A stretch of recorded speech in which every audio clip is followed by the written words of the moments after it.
Uganda yefuza omuzannyo gw'emisinde egitandise leero nga ewangudde emidaala gya zaabu 9 mu mitendera egy'enjawulo nga Joseph Lalama akasuka olunyago y'omu ku bawangudde zaabu. Bannayuganda abalala bawangudde zaabu kuliko Lame Konduma mu mita 1,000, Godfrey Chanwengo mu mita 4 ne Angela Nakayima mu mita 4.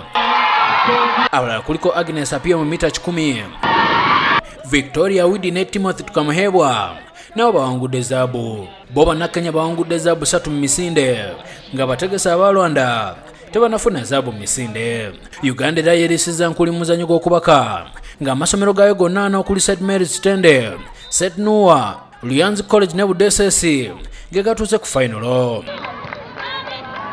Mu mupiira gw'abawala ogw'ebigere Kawempe Muslim yeesoze semi-final ng'ekubye Shemo ya Rwanda ku golo 2-1 nga ne Mukono High ewangudde. Mu muzannyo gw'ensero gw'abawala St Mary's Sande yeesoze quarter final ate nga Kibuli SS yeesoze semi-final mu muzannyo gwa volleyball. Mu bawala amasomero omuli Kinawa Mugongo ne Trust High ziwanduse nga zikubidde kwa Nthanze ne Soweto ez'e Kenya. Emizannyo gino gikomekerezebwa ku Sande eno.